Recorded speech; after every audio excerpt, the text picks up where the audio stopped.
¿Qué tal? ¿Cómo le va? Muy buenas noches. En 1955, la Revolución Libertadora, autodenominada Revolución Libertadora, derrocó al presidente constitucional de los argentinos, Juan Domingo Perón.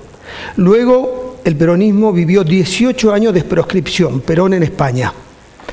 El militar que estaba en el poder en 1973, Alejandro Lanusse, permite que haya elecciones, acuerda con los militares obviamente, que haya elecciones, pero se levantan las proscripciones, pero Perón no podía ser candidato, porque se exigía que tengan residencia en el país de 2 o 3 años, no recuerdo muy bien.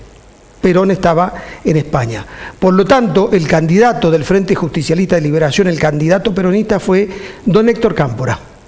Perón mandó a votar por Cámpora, y así comenzó el operativo Retorno.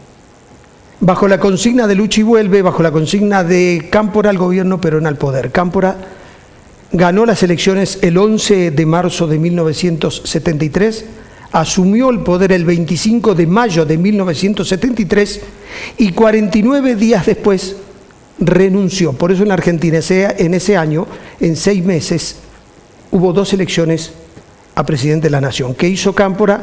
Levantó esta proscripción que tenía Perón por no tener residencia, llamó a nuevas elecciones. Bueno, después vino Lastiri, cuando renunció Cámpora y Solano Lima, nuevas elecciones, gana Perón. Cuando Perón vuelve a la Argentina después de un exilio de 18 años, el 20 de junio de 1973, Cámpora era el presidente de la Nación. Cámpora tenía los atributos, al poder lo tenía Perón. Por eso tanto Cámpora como los ministros, como los dirigentes justicialistas iban a Gaspar Campos 1065, que era el lugar de residencia de Perón. Con este antecedente, el anuncio de Cristina con la fórmula Alberto Fernández, Cristina Fernández de Kirchner, tiene muchas similitudes con esto de Cámpora al gobierno, Perón al poder. Alberto Fernández al gobierno, Cristina al poder. En realidad no tiene ninguna originalidad, pero los elementos de análisis son un poco más profundos. El análisis es el siguiente: el primer caso, no conocemos otro, donde una candidata a vicepresidenta anuncia quién va a ser el candidato a presidente, o sea, el segundo anuncia la fórmula. Esto no pasó nunca. Primero. Segundo, demuestra cuál es la filosofía política y la esencia política de Cristina. Los atributos en un lado, el poder en otro. Esto es absolutamente antidemocrático y antirrepublicano. Esta es la esencia del anuncio de Cristina. Pero fue un traspié, porque muchos creyeron que era una jugada política maestra.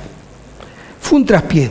¿Qué dijo el mercado? Los que empiezan con el bolsillo, los más sensibles, los que se asustan primero. Subieron las acciones, bajó el riesgo país y el dólar se mantuvo en una siesta. Esto es lo que dijo el mercado. Vamos a hablar sobre este tema esta noche.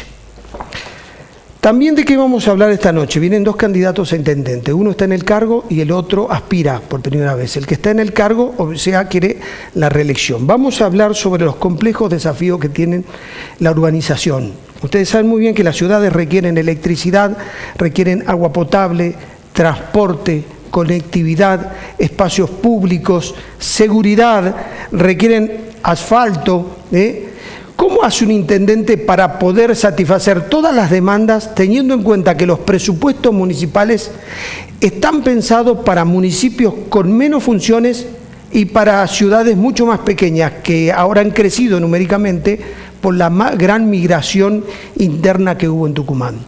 Son los temas de esta noche. Los invito a que después de los auspicios escuchemos a nuestros invitados.